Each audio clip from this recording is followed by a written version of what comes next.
ஒரு விஷயம் மட்டும் இல்லைன்னா நம்மளால பிரேக் போட்டாலும் வண்டி நிற்காது, நம்மளால சரியா நடக்க முடியாது. எந்த நேரமும் நம்ம ஐஸ்ல இருக்கிற மாதிரி ஸ்லைட் ஆகிட்டே இருக்கும். எப்பயாவது நீங்க எண்ணெயில தெரியாம கால் வச்சு ஸ்லிப் ஆயிருக்கீங்களா? அதுக்கு என்ன காரணம் நீங்க நினைச்சீங்களா? அதுதான் ஃப்ரிக்ஷன். ஃப்ரிக்ஷன்னா ஒரு சர்ஃபேஸ்க்கும் இன்னொரு சர்ஃபேஸ்க்கும் உள்ள ஃபோர்ஸை ரெசிஸ்ட் பண்ணும். அதாவது ஒரு ஃபோர்ஸ்க்கும் ஆப்போசிட்டா இப்போ நம்ம நடக்கக்குள்ள இப்படி போறோமா, இப்படி போகக்குள்ள இந்த ஃபோர்ஸ் நம்ம இப்படி போறோம், காலை எடுத்து இந்தாண்ட வைக்கிறோம். பட் இன்னொரு ஃபோர்ஸ் ஆக்ட் ஆகுது. அது அந்த ஃபோர்ஸை தடுக்குது. அதனாலதான் நம்மளால ஸ்டெடியா நிக்க முடியுது.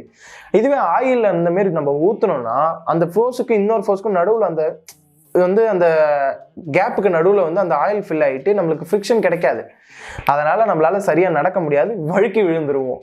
ஸோ வழுக்கி மட்டும் விழாம நிறைய இடத்துல இந்த ஃப்ரிக்ஷன் ஒர்க் ஆகுது. பிரேக் போட்டா பிரேக் பிடிக்கிறதுக்கு அப்புறம் நம்ம முக்கியமா பார்ப்போம்ல, ஆதி காலத்து மஸ்துங்க கற்காலத்துல எப்படி 2 கல்லையும் ஒராசக்குள்ள நெருப்பு வந்ததோ அந்த நெருப்பு நிறைய திங்ஸ் ஃப்ரிக்ஷன்னால தான் நடக்குது. நம்ம டயர்ல போகக்குள்ள ரோட்ல போகக்குள்ள ஃப்ரிக்ஷன் இல்லைன்னா வண்டியெல்லாம் ஸ்லைடா இப்படி போகும். சரி, இதுதான் இந்த வீடியோ. உங்களுக்கு பிடிச்சிருந்தா லைக், ஷேர், கமெண்ட் பண்ணுங்க. மறக்காம இந்த மாதிரி மண்டக்கோளாறான சயின்ஸ்லாம் புரிஞ்சுக்கணும்னா மறக்காம சப்ஸ்கிரைப் பண்ணுங்க. தேங்க்யூ.